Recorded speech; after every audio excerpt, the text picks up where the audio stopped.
சில்க்ஸின் ஆஹா ஓஹோ ஆடி சேல் 50% வரை தள்ளுபடி. எங்கேயும் எப்போதும் Supreme Furniture. Meenakshi Institute of Engineering and Technology, Tandalam, Chennai, BTech, CSE, AI&ML, AI&DS, Cyber Security, IT and ECE. சமீப காலமா ஐயாவோட பேச்சை பார்த்தீங்கன்னா அன்புமணியை கடுமையாக விமர்சனம் செய்யவில்லை. ஆரம்பத்தில் செய்த விமர்சனம் வேறு, தற்பொழுது அது படிப்படியாக குறைந்திருக்கிறது. என்னதான் சார் பிரச்சனை? ஒரு தந்தைக்கு மகன் ஆற்றக்கூடிய கடமையை பாத்தீங்கன்னா வெளியில இருந்து அழகு பார்த்தவர் தான் மருத்துவர் ஐயா. அவரிடமிருந்து இப்படிப்பட்ட ஒரு பேச்சு வருகிற பொழுது அவர் மட்டும் அதிரவில்லை, இந்த இயக்கம் அதிர்ந்தது. இந்த இயக்கத்தில் இருக்கக்கூடிய தொண்டர்கள் இருந்தார்கள். அவர் தைலாபுரம் வரமாட்டார் போகமாட்டார்னு சொல்லுகிற பொழுது தன் மகளுடன் சென்று தைலாபுரம் சென்று அவங்க பேச்சு தாத்தா கிட்ட ஆசீர்வாதம் வாங்கியிருக்கு. அங்க அவங்க பேசியிருக்கிறாரு, ஐயா சின்னவரும் பேசியிருக்காங்க. ஒரு சுமூகமான ஒரு முடிவு எட்டப்பட்டிருக்கிறது. எல்லா கட்சியும் உடையும் போகும் வரும், ஆனால் பாட்டாளி மக்கள் கட்சி மட்டும் உடையாது, உடையக்கூடிய வாய்ப்புகள் கிடையாது. ஏன் என்று சொன்னார், நீங்க பனையூர் பக்கமா தைலாபுரம் பக்கம். இப்ப நான் இதுல இருந்து பேசுறதுல இருந்து எதை தெரிந்து கொண்டீர்கள் என்று உங்களுக்கு புரியும்.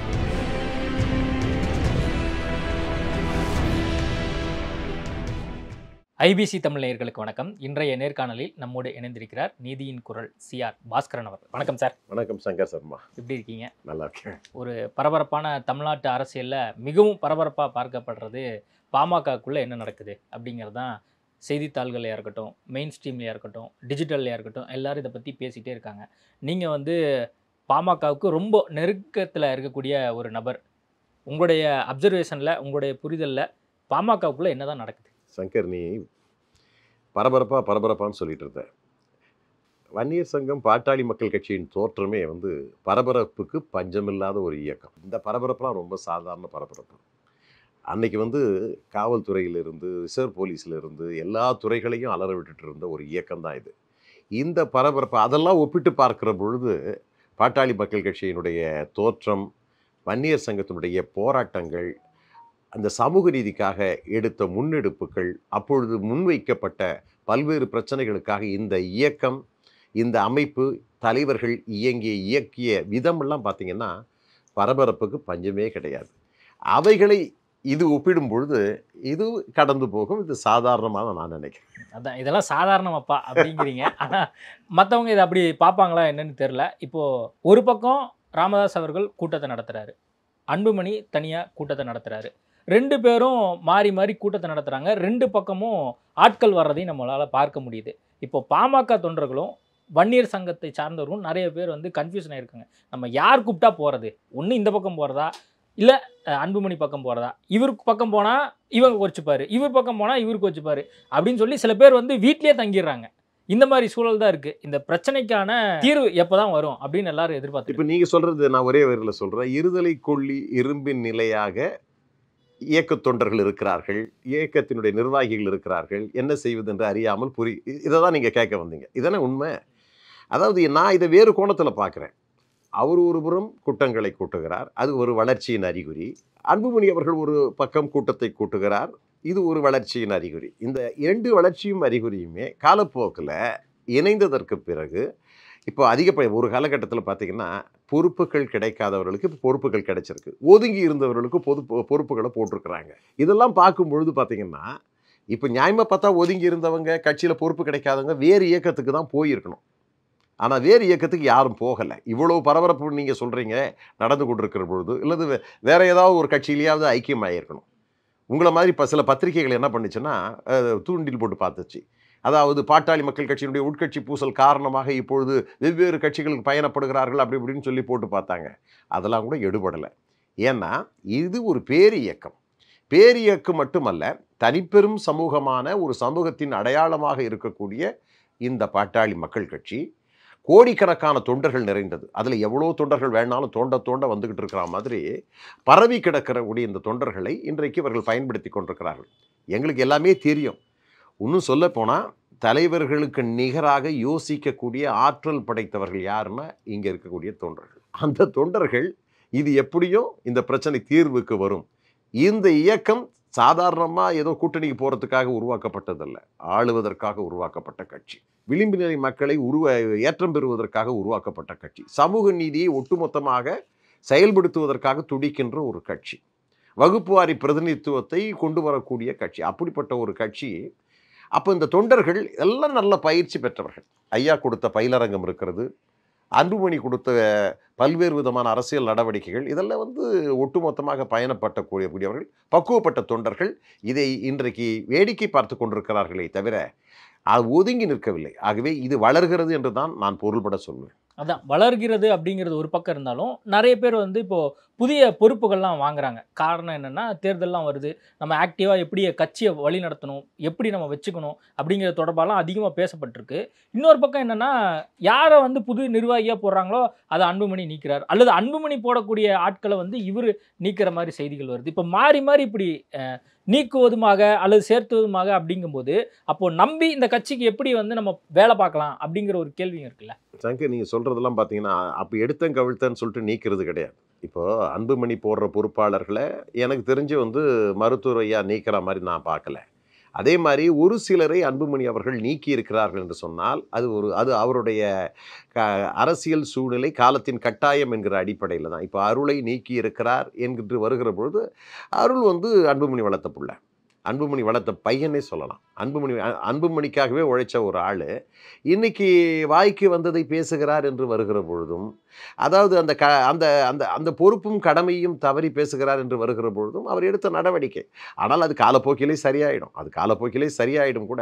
இப்போ கூட நான் வரம்பு மீறி நடக்கக்கூடியவர்கள், இந்த 2 பேரையும் பார்த்து ஐயோ ஏதோ பிரிஞ்சு போன மாதிரி ஒரு சூழல் பார்த்து வரம்பு மீறி பேசுகிறவர்களை கூட நான் சொல்கிறேன். ஏன்னா இந்த கட்சியிலே நான் மூத்தவன் என்பதோடு மட்டுமல்லாமல் தோன்றிய காலத்திலே இருந்து நிறுவிய காலத்திலே இருந்து இருக்கிறவர் என்கிற காரணத்தினாலே அதிகப்படியாக இதை பேசாதீர்கள். ஏன்னா அவங்களுக்கு தெரியும். ஏன்னா இது எப்போவுமே சமரசத்தை நோக்கி தான். இப்போ சமீப காலமாக ஐயாவோட நீங்கள் பேச்சை பார்த்தீங்கன்னா, அன்புமணியை கடுமையாக விமர்சனம் செய்யவில்லை. அது ஆரம்பத்தில் செய்த விமர்சனம் வேறு, தற்பொழுது அது படிப்படியாக குறைந்திருக்கிறது.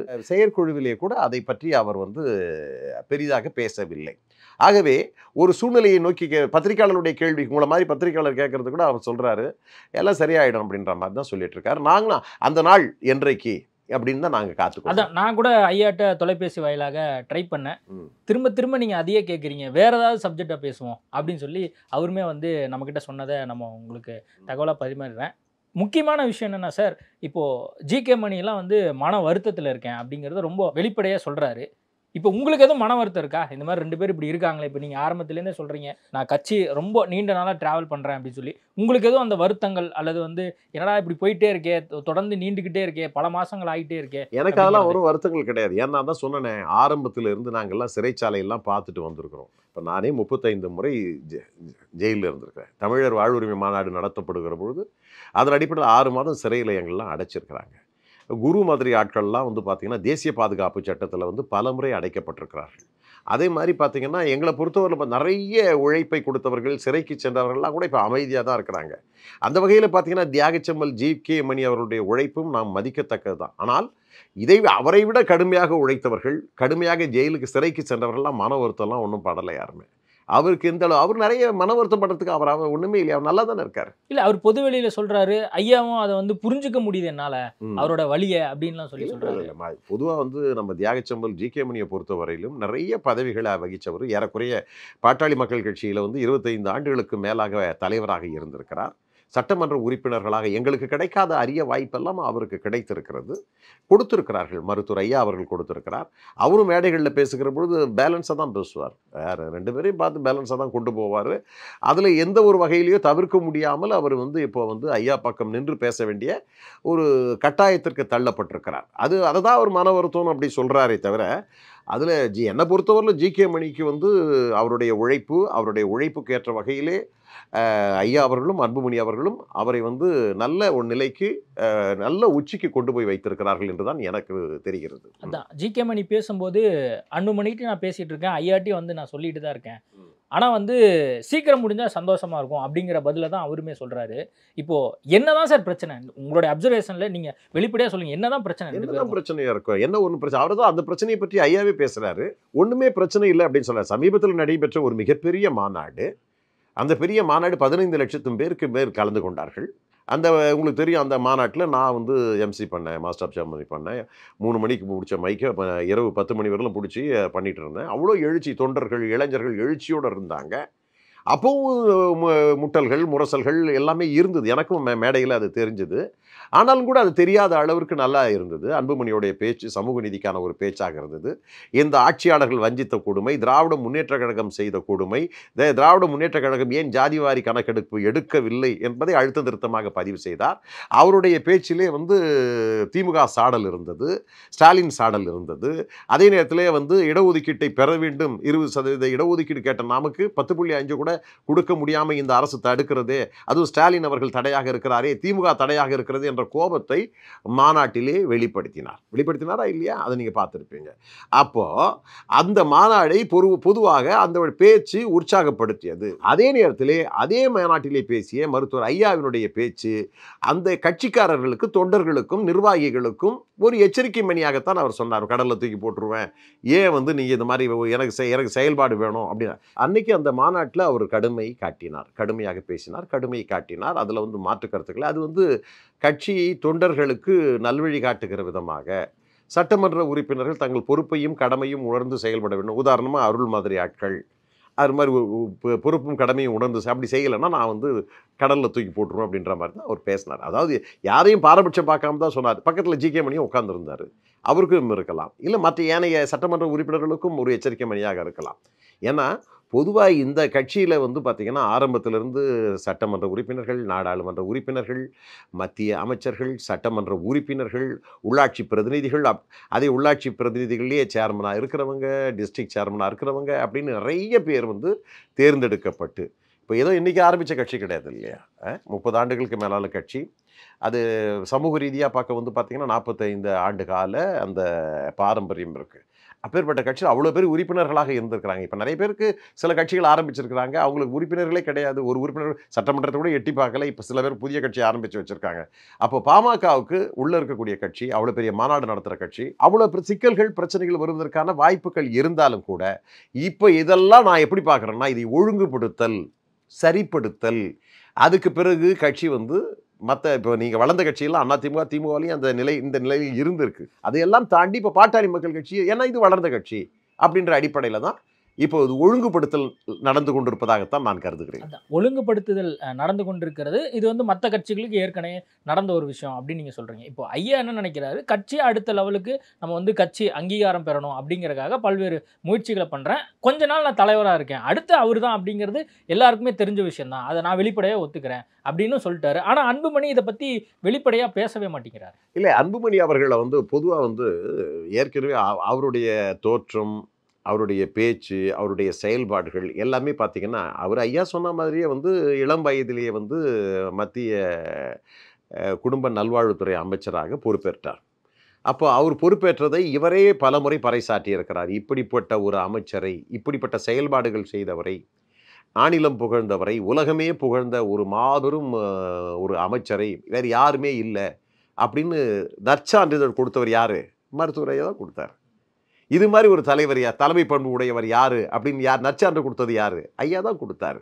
2016 முதலமைச்சர் வேட்பாளர் அப்படின்னு சொல்லிட்டு அறிவிக்கப்பட்டு, அன்புமணி அறிவிக்கப்பட்டு, மாற்றம் முன்னேற்றம் அன்புமணி அப்படின்னு சொல்லி அவர் பேசுகிற அழகை, அவருடைய தொலைநோக்கு திட்டங்களை அவர் காட்சிப்படுத்தி பின்புலத்தில் காட்சி ஓடும் விவசாயிகளுடைய பிரச்சனையை பற்றி, நதிநீர் சிக்கல்களை பற்றி, நாம் விரும்பும் சென்னை என்பதை பற்றி, இப்படி பல தகவல்களை அன்புமணி கொடுக்கும் போதெல்லாம் அதை தூர நின்று அழகு பார்த்து, ஒரு தந்தை எந்த தந்தைக்கு மகன் ஆற்றக்கூடிய அந்த கடமையை பார்த்தீங்கன்னா வெளியில இருந்து அழகு பார்த்தவர் தான் மருத்துவர் ஐயா. அவரிடமிருந்து இப்படிப்பட்ட ஒரு பேச்சு வருகிற பொழுது அவர் மட்டும் அதிரவில்லை, இந்த இயக்கம் அதிர்ந்தது, இந்த இயக்கத்தில் இருக்கக்கூடிய தொண்டர்கள் இருந்தார்கள், இந்த சமூகமே அதிர்ந்து போனதாகத்தான் நான் உணர்கிறேன். இப்போ யார் டைவர்ஷன் ஆயிட்டா அப்படிங்கிற ஒரு கேள்வி இருக்கு சார். இப்போ மத்திய அமைச்சராக அவருக்கு பொறுப்பு கொடுத்து அழகு பார்த்திருக்காரு. மாற்றம் முன்னேற்றம் அன்புமணி அப்படிங்கிற ஒரு முதலமைச்சர் வேட்பாளராக இவர் ஆகணும் அப்படிங்கறதுக்காக பல்வேறு இடங்களில் போய் பிரச்சாரம்லாம் பண்ணியிருக்காரு. அது வரைக்கும் நல்லா இருந்த ஒரு விஷயம், அதுக்கப்புறம் ஏதோ ஒரு டைவர்ஷன் ஆன மாதிரி, ஒரு திருஷ்டியான மாதிரி அப்போலேருந்தே ஒரு பிரச்சனை உருவாகிடுச்சு ஒரு வேலை. இல்லைங்க, இப்போ மருத்துவர் ஐயாவுக்கு என்னன்னா இந்த இயக்கத்தை கொண்டு போகணும்னு தான் ஆசை இருக்குது. எல்லாருக்குமே ஆசை இருக்கும். ஏன்னா அது அவர் வளர்த்த இயக்கம், அவர் உருவாக்கிய இயக்கம், அவர் பல அமைப்புகளையும் இதில் உருவாக்கி இருக்கிறாரு. அதில் மாற்று கருத்துக்கள் இல்லை. இது சொல்ல போனால் இன்றைக்கி அதிக தொண்டர் பலம் வாய்ந்த ஒரு இயக்கம்னு சொன்னால் பாட்டாளி மக்கள் கட்சியை தான் சொல்ல முடியும். அதிமுக திமுகவில் இருக்காங்க, இன்றைக்கி இருப்பாங்க, உடனே சடசடன்னு சரிஞ்சிடும். ஆனால் பாட்டாளி மக்கள் கட்சியினுடைய தன்மையோ அதனுடைய எதிர்காலமோ வந்து பார்த்திங்கன்னா அழிக்க முடியாத ஒரு கட்சிகளில் ஒன்றா தான் வந்து பாட்டாளி மக்கள் கட்சி இருக்கும். இப்போவும் இருக்கும், அப்படி தான் இருக்கும். எந்த சூழ்நிலையிலும் பாட்டாளி மக்கள் கட்சி என்பதை துடைத்தெறிந்து விட முடியாது. அந்த மாதிரி ஒரு நிலைப்பாட்டை நல்ல ஒரு ஸ்ட்ராங்கான ஒரு அஸ்திரத்தை போட்டவர் மருத்துவர் ஐயா தான். இப்போ அவர் வந்து இதை சரி செய்ய வேண்டும் என்று கருதுகிறார் என்று சொல்லுகிற பொழுது சரி செய்ய வேண்டிய தன்மை இதுதானா என்கிற அடிப்படையிலே தான் அன்புமணியினுடைய பார்வையும் எண்ணங்களும் நிறைந்திருக்கும். அதை நான் புரிந்து கொள்ள முடியும். அது என்னங்கிறத அவர் சொல்லிடலாமே. இப்போ ஐயா அவர்கள் பிரஸ் மீட்ல சொல்றாரு, வாரம் சந்திச்சு இதுதான் பிரச்சனைங்கிறத அவர் சொல்லி முடிச்சிட்டாரு. இப்போ அடுத்த கட்டத்துக்கு வேற கட்சி சார்ந்த பணிகளில் நம்ம மும்முரம் எடுக்கணும் அப்படின்னு சொல்லி அந்த விஷயத்தை முன்னெடுக்கிறாரு. இப்போ அன்புமணி இதுதான் நான் பண்ண வரப்போறேன், அது தவறாக புரிந்து கொள்ளப்பட்டது, அல்லது வந்து இது நம்ம இதை நோக்கி நம்ம போவோம் அப்படிங்கிறது அன்புமணி பேசலாமே. இல்லை பல முறையெல்லாம் பேசியிருப்பாங்க, அதெல்லாம் பேசாமல் இருக்க முடியாது. அதை எல்லாம் பேசி இருப்பார்கள். அதில் என்ன ஒரு நெருடல் இருக்கிறது, கனெக்டிவிட்டி ஏதோ மிஸ் ஆகுதோ, ஏதோ ஒரு பிரச்சனை இல்லை அதெல்லாம் ஒன்றும் இல்லை. நீங்களே பார்த்தீங்களே அன்னைக்கு ஒரு முறை வந்து பார்த்தீங்கன்னா வந்து அவர் தைலாபுரம் வரமாட்டார் போகமாட்டார்னு சொல்லுகிற பொழுது தன் மகளுடன் சென்று தைலாபுரம் சென்று அவங்க பேத்தியும் தாத்தா கிட்ட ஆசீர்வாதம் வாங்கியிருக்கு. அங்கே அவங்க பேசியிருக்கிறாரு, ஐயாவும் சின்னவரும் பேசியிருக்காங்க, 2 பேரும் பேசியிருக்கிறாங்க. ஒரு சுமூகமான ஒரு முடிவு எட்டப்பட்டிருக்கிறது. இப்போ அதன் அடிப்படையில் அதனுடைய தொடர்ச்சியாக சில நிகழ்வுகள் இருக்கலாமே தவிர அன்னைக்கு எல்லா பத்திரிகையாளர்களையும் அழைத்து அந்த கோபத்தினுடைய சினத்தின் காரணமாக, நான் அடிக்கடி சொல்லுவேன், சினத்தின் காரணமாக எல்லா மனிதர்களுக்கும் சினம் உண்டு, எல்லா தலைவர்களுக்கும் சினம் வரதான் செய்யும். ஆனால் சினத்தின் உச்சி மருத்துவர் ஐயாவுக்கு வந்திருக்கு. அது வேற யார்கிட்டையும் காட்டல, அவர் எல்லார்ட்டையுமே காட்டக்கூடியவர் தான். ஏன் பல முறை எங்கிட்டயே அந்த சினத்தை காட்டியிருக்கிறார். எங்களை போன்றவர்களை கட்சியை விட்டு தூக்கி எறிந்திருக்கிறார். எங்களால் ஒன்றும் செயல்பட முடியாது. அப்படிப்பட்ட நாங்கள், தூக்கி எறிந்த நாங்கள், இன்னைக்கு நாங்கள் அவர் பின்னாடி வர்றோன்னா அவருடைய கொள்கை வலு, அவர் கட்சியை நடத்தி கொண்டிருக்கிற பாங்கு, அதன் அடிப்படையில் தான். ஆனால் அவர் வளர்த்த பிள்ளை, அவர் ஈன்றெடுத்த பிள்ளை, அது நாங்கள்லாம் வளர்த்த பிள்ளைகள், அவர் ஈன்றெடுத்த பிள்ளை. அதன் மீது கொஞ்சம் பரிவு காட்டுங்களேன். அவர் கடுமையாக உழைத்திருக்கிறார். என்னை பொறுத்தவரையிலே அன்புமணியினுடைய உழைப்பு என்பது சாதாரண உழைப்பு அல்ல. ஆணவம் இல்லாத அன்புமணியினுடைய உழைப்பை நான் பார்த்திருக்கிறேன். நீங்க இப்படி சொல்றீங்க சார், ஆனா வாரம் பிரஸ் மீட் பண்ணும்போது ஐயா அவர்கள் என்ன விஷயத்த வந்து திரும்ப சொல்றாருன்னா, நேத்து கூட அந்த செயற்குழு கூட்டம்னு சொல்லி அவங்க நடத்தின விஷயத்துல 96,000 கிராமங்கள் நான் வந்து போயிட்டு வந்திருக்கேன், தமிழ்நாட்டில் நான் கால்படாத இடமே கிடையாது அப்படிங்கிற இடம் வரைக்கும் நான் வந்து பண்ணியிருக்கேன் அப்படிங்கிறத அவர் சொல்கிறார். அப்போது இது அன்புமணிக்கு தான் ஒரு மெசேஜ் கொடுக்குறாரோ, நீங்கள் வந்து களத்தில் மக்களோட கனெக்டிவிட்டியாக இல்லை, இதை நீங்கள் வந்து மும்முரப்படுத்துங்க அப்படிங்கிறத அன்புமணிக்கு அவர் சொல்ல வராரோ? இல்லை, நீங்கள் கடந்த கால பாட்டாளி மக்கள் கட்சியினுடைய பிரச்சாரங்கள்லாம் யார் பண்ணுது? சட்டமன்ற பரப்புரையை யார் பண்ணுது? யார் பண்ண போகிறது? இன்னைக்கு ஐயா இருக்கிறாரா? இப்போ ஐயா வயது எங்களுக்கு எல்லாருக்குமே தெரியும். இனிமேல் எதிர்காலத்தில் வந்து யார் இந்த பரப்புரையை எடுத்து சொல்ல போகிறது? யார் மக்களை கவர்ந்த தலைவர்? ஐயா மக்களை கவர்ந்த தலைவர் அப்படின்னா, ஐயாவுக்கு இணையாக மக்களை கவர்ந்த ஒரு தலைவர் யாருன்னா அன்புமணியை விட்டால் வேறு யார் இருக்காங்க சொல்லுங்கள்? ஆக நாளைக்கு தேர்தல் வந்தால் அன்புமணியுடைய பரப்புரை தான் எடுபடும். இப்போது அதே நேரத்தில் ஐயா அவர்களால் எல்லா இடத்துலையும் போக முடியுமா? ஐயா அன்னைக்கு எல்லா கிராமங்களுக்கும் சென்றார். அது என்ன மாற்று கருத்துக்கள் இருக்கிறது? நாங்களும் அதை சொல்கிறோம். அது அன்புமணியாக இருந்தாலும் சரி, யார் தலைவராக இருந்தாலும் சரி, ஐயா முன்னெடுத்த அந்த முன்னெடுப்பை, அந்த உழைப்பை நீங்கள் தர வேண்டும் என்று தான் எல்லோரும் சொல்கிறார்கள். அது சூழ்நிலை வந்தால் அது அன்புமணி வெளிப்படுத்த தான். இப்போ கூட 100 நாள் நடைபயணம்னு அறிவிச்சிருக்கிறாரு. ஒருவேளை அந்த ஐயா அவர்களுடைய கொடுத்த ஒரு நெருக்கடி காரணமாக கூட அது இருக்கலாம். அப்போ மக்களை போய் அடைய வேண்டும் என்று தானே கருதுகிறார். இப்போது இதை பாட்டாளி மக்கள் கொண்டு உடையுமா இல்லையான்றது கவலையே கிடையாது. ஏன்னா இது உடைவதற்கான வாய்ப்புகளே கிடையாது. எல்லா கட்சியும் உடையும், போவும், வரும். ஆனால் பாட்டாளி மக்கள் கட்சி மட்டும் உடையாது, உடையக்கூடிய வாய்ப்புகள் கிடையாது. ஏன் என்று சொன்னால் அதை தொண்டர்கள் ஏற்றுக்கொள்ள மாட்டார்கள். தொண்டர்கள் இந்த கட்சியை ஒன்றாக வைத்துத்தான் அழகு பார்ப்பார்கள். அதாவது மருத்துவர் ஐயாவையும் அன்புமணி அவர்களையும் ஒருங்கிணைந்த சக்தியாகத்தான் அவர்கள் பார்த்து கொண்டிருக்கிறார்கள். இது வேறு, அவர் வேறு என்கிற எண்ணம் அல்ல. ஏங்க, அவருடைய நோக்கத்தை 100க்கு 100 பிரதிபலிக்கக்கூடியவராகத்தான் நான் மருத்துவர் ஐயா வைப்பார்கள். ஈழ பிரச்சனையாக இருந்தாலும் சரி, மொழி பிரச்சனையாக இருந்தாலும் சரி, சமூக நீதி பிரச்சனையாக இருந்தாரி, சமூகங்களிலே தினசரி நடக்கக்கூடிய பிரச்சனைகளாக இருந்தாலும் சரி, மருத்துவர் ஐயாவை போன்ற குரல் வருகிறது என்று சொன்னால் அது அன்புமணி ராமதாஸ் அவருடைய குரல். அதே போல பத்திரிகையாளரை சந்திப்பதாக இருந்தாலும் சரி, பாராளுமன்றத்திலே குரல் ஒலிப்பதாக இருந்தாலும் சரி, த கிளாரிட்டி ஆஃப் ஸ்பீச், இந்த கிளாரிட்டி ஆஃப் ஸ்பீச் வந்து அன்புமணி கிட்ட நிறைய இருக்குது. ஏன்னா அவர் ஒரு இளைஞர், படித்த இளைஞர், பண்புள்ள இளைஞர். அறிவுலகத்தில் எப்படி ஒரு இளைஞர் இருக்க வேண்டுமோ அதற்கு தகுந்த அத்தனை ஆற்றல் நிறைந்த ஒரு இளைஞராக அன்புமணி இருக்கிறார். அதற்கு பல பேர் சாட்சியம் சொல்லியிருக்கிறார்கள். ஏன்னா நாடாளுமன்றத்திலே அவர் உரையை போதும் போதும் என்று சொல்வதற்காக எங்களுக்கு புரிந்து விட்டது, போதும் நிறுத்திக் கொள்ளுங்கள் என்று கையெடுத்து கும்பிடக்கூடிய அளவுக்கு சபாநாயகர் இருந்திருக்கிறார். அந்த அளவுக்கு நான் அடிச்சு சொல்லுவேன், தமிழகத்திலே இருந்து சென்ற நாடாளுமன்ற உறுப்பினர்களிலே இந்த அளவிற்கு ஒரு சரியான பேச்சு, ஒரு கிளாரிட்டியான பேச்சு, அதே போல சபையை இன்றைக்கு தெளிவுபடுத்தக்கூடிய அறிவாற்றோடு கூடிய பேச்சு அன்புமணியினுடைய பேச்சாகத்தான் இருக்கும் என்று நான் அடித்து சொல்வேன். அந்த அளவுக்கு பேசிய ஒரு பேச்சு அன்புமணி. அவரை எப்படி நீங்க குறை சொல்ல முடியும்? அவருக்கு ஒரு தலைமை பண்பு இல்லைன்னு சொல்றது வேற யாரு? இது எங்க வீட்டில் தகப்பன் திட்டம் தான் உண்டு. தடி பையில, திருட்டு பையில, அயோக்கிய பையில, போடா வெளியே, உனக்கு தகுதியே கிடையாதுரா அப்படின்னு சொல்லிட்டு கோபத்தில் சொல்றது தானே உண்டு. எத்தனையோ முறை எங்க அப்பா என்ன திட்டிருக்காருன்னா உங்க அப்பா உங்களுக்கு திட்டிருப்பார்ல, எல்லாரும் திட்டிட்டு இருப்பாரு இல்லையா? அது 2 பேருக்கும் நடக்கக்கூடிய ஒரு விஷயம். தொண்டர்களுக்கு இங்க ஒரு மாதிரி மன வருத்தத்தை கொடுக்குது அப்படிங்கறத 2 பேரும் புரிஞ்சுக்கலையா? அததான் ஒரு கேள்விக்கு நம்ம பதில் சொல்லி அததான் ஒரு வித்தியாசமா பத்திரிகையாளர்கள் முன்பு வைக்கிறார். அதுதான் பாரபட்சம் இல்லாமல் வைக்கிறார். பாஸ்கரனாக இருந்தாலும் சரி, அன்புமணி ராமதாக இருந்தாலும், ஜி.கே. மணியாக இருந்தாலும் சரி, யாரையாக இருந்தாலும் தெளிவுபட வெளிப்படையாக கண்டிக்க கூடியவர் மருத்துவர் ஐயா. பல நேரங்களில் பல தலைவர்களை மேடைகளிலே வைத்துக் கொண்டே கண்டித்திருக்கிறார். கலைஞரையே பல முறை மேடைகளிலே வைத்து கண்டித்திருக்கிறார். நீங்கள் இதை செய்தீர்கள், இதை செய்யவில்லை, இதை செய்வீர்கள் என்று நான் நம்புகிறேன் என்று கலைஞரை கண்டித்திருக்கிறார். ஜெயலலிதா அம்மையாரை கண்டித்திருக்கிறார். இன்னும் பிற தலைவர்களை கண்டித்திருக்கிறார். அவர் வாயார வாழ்த்திய ஒரு தலைவர் யார் என்று சொன்னால் விபி சிங். விபி சிங்கை வாழ்த்தி இருக்கிறார். விபி சிங்குக்காக தெருவெல்லாம் நடந்து குதித்து அவர் அந்த மண்டல் குழு பரிந்துரையை நிறைவேற்றிய பொழுது அதை அவருக்காக அவர் செய்த முழக்கத்தை நான் பார்த்திருக்கிறேன். ராமதாஸ் ஐயாவை யாராவது தவறா வழி நடத்துறாங்க, திமுக தூண்டல்னாலதான் இந்த மாதிரி பிரச்சனைகள் நடக்குது அப்படிங்கிற 2 பார்வை வைக்கிறாங்க. அவரை யாரும் தவறாக வழி நடத்த முடியாது. அவர் எடுப்பார் கைப்பிள்ளை கிடையாதுங்க. மருத்துவையா மிகப்பெரிய தேர்ந்த அரசியல்வாதி. இந்தியாவிலேயே மிகப்பெரிய விவரமான அரசியல் தலைவர்களில் மருத்துவர் ஐயா ஒருத்தர். அவரை வேற யாரும் தவறாக வழிநடத்த முடியாது. அவருக்கென்று ஒரு பார்வை இருக்கிறது. அந்த பார்வையை அவர் சரி செய்து விடுவார் என்றே நான் நம்புகிறோம். ஏனென்று சொன்னால் அவருடைய பார்வையினுடைய பொருள், அர்த்தம் அன்புமணி அவர்களுக்கும் தெரியும். அது 2 பேருமே புரிந்து கொண்டு செயல்படுத்தக்கூடிய காலம் வெகு தொலைவில் இல்லை. தேர்தல் வேற வருது. இவரும் உழைக்கிறாரு, அவரும் உழைக்கிறாரு. இவரும் கூட்டங்களை கூட்டுறாரு, அவரும் கூட்டங்களை கூட்டுறாரு. பெருவாரியானவர்கள் அப்படி இவர் சிறுவாரி இப்பெல்லாம் இடம் பிரித்து யாரும் காண்றதில்லை. அவர் மேடைகளில் என்னன்னு பேசிட்டு இருக்காரு தெரியுமா உங்களுக்கு?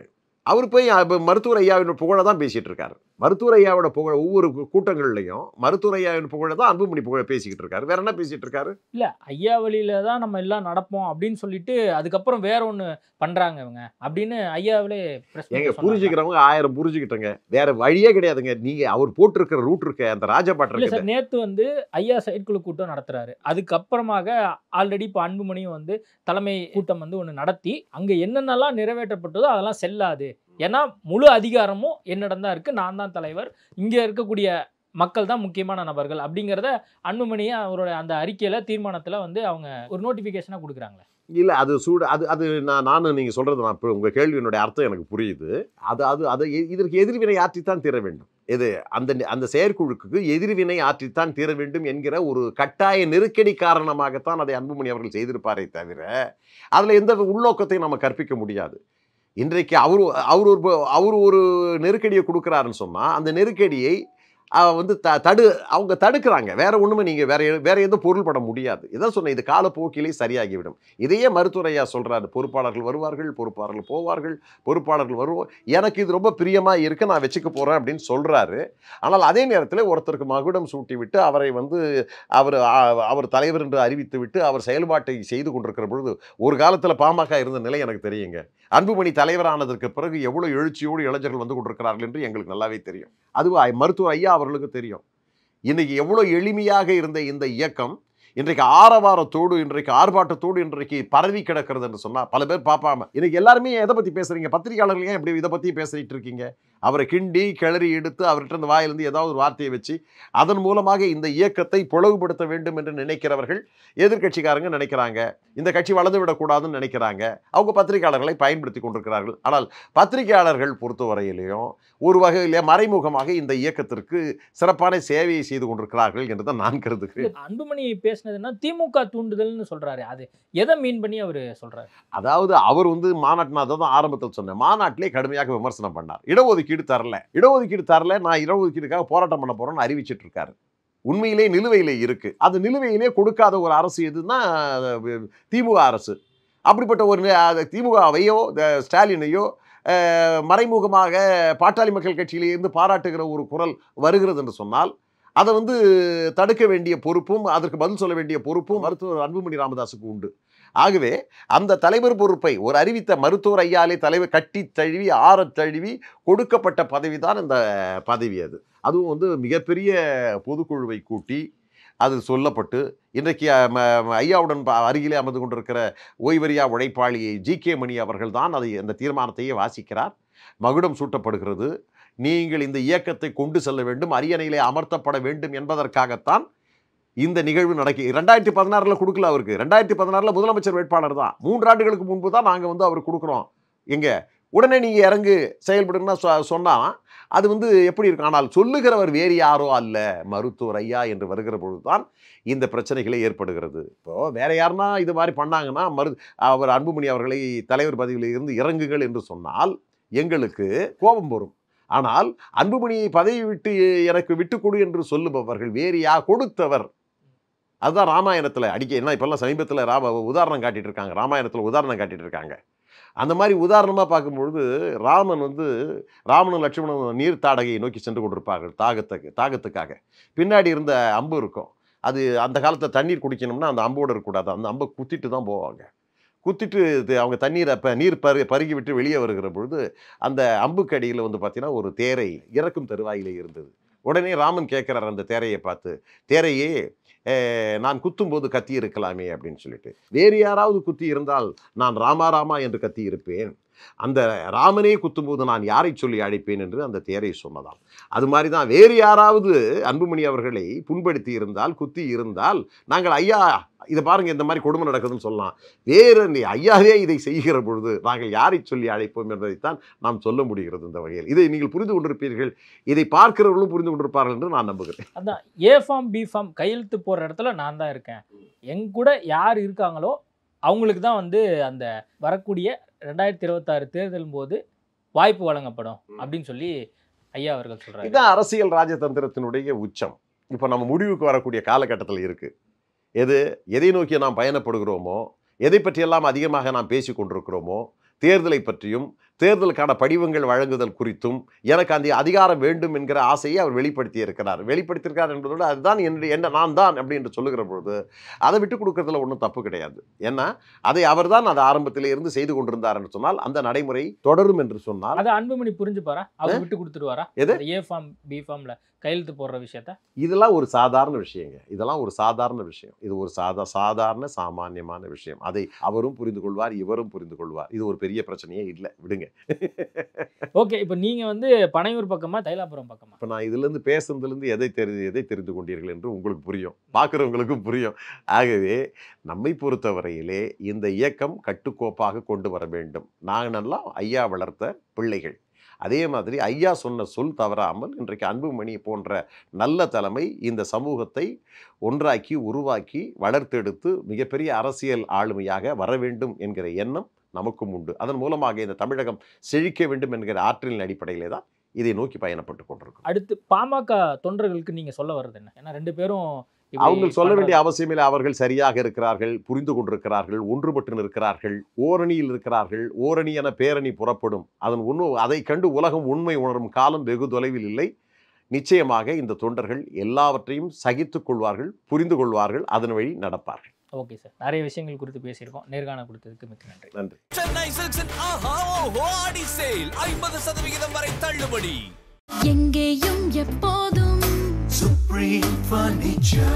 Meenakshi Institute of Engineering and Technology, Tandalam, Chennai, BTech, CSE, AI&ML, AI&DS, Cyber Security, IT and ECE.